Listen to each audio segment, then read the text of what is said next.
নমস্কার বন্ধুরা, মাঠের খবর চ্যানেলে তোমাদেরকে স্বাগত জানাই। তো বন্ধুরা, এই চ্যানেলে যারা প্রথমবার এসেছো, প্লিজ চ্যানেলটি সাবস্ক্রাইব করে আমাদের চ্যানেলে একজন সদস্য হয়ে যাও।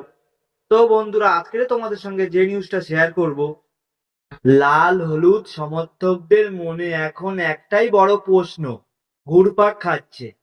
সোশ্যাল মিডিয়ায় হঠাৎ করেই একটা গুঞ্জন শোনা যাচ্ছে, আমাদের মাঝমাঠের ভরসা জিকসন সিং কি ইস্টবেঙ্গল ছেড়ে দিচ্ছেন। তিনি কি অন্য কোনো ক্লাবে সই করতে চলেছেন? আজকের ভিডিওতে এই জল্পনার আসল সত্যিটা আপনাদের জানাবো, তাই স্ক্রিপ্ট না করে পুরো ভিডিওটা দেখতে থাকুন।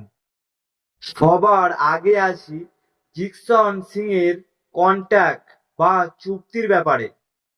অনেকেই হয়তো ভুলে গেছেন, 2024 সালের জুলাই মাসে কেরালা ব্লাস্টার্স থেকে রেকর্ড 3.2 কোটি টাকার ট্রান্সফার ফি দিয়ে জিকসনকে দলে নিয়েছে ইস্টবেঙ্গল।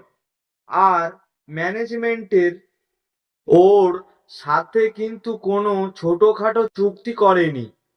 জিকসন সিংয়ের সাথে ইস্টবেঙ্গলের পুরো 4 বছরের দীর্ঘমেয়াদী চুক্তি রয়েছে, অর্থাৎ খাতা কলমে 2028 সালের 31শে মে পর্যন্ত উনি লাল হলুদ ব্রিগেডের প্লেয়ার। ওর মতো একজন হাই প্রোফাইল ইন্ডিয়ান ইন্টারন্যাশনাল মিডফিল্ডারকে এত সহজে দল ছাড়তে দেওয়ার কোনো প্রশ্নই ওঠে না। তাই আপাতত লাল হলুদ সমর্থকদের চিন্তার কোনো কারণ নেই। জিকসন সিং ইস্টবেঙ্গলের প্লেয়ার এবং 2028 সাল পর্যন্ত ওর চুক্তি সুরক্ষিত। এই ধরনের রিউমারে কান দেবেন না। আপনাদের কি মনে হয়, জিকসন সিং এর পারফরমেন্স এই মরশুমে কেমন লেগেছে? নিচে কমেন্ট করে অবশ্যই জানান।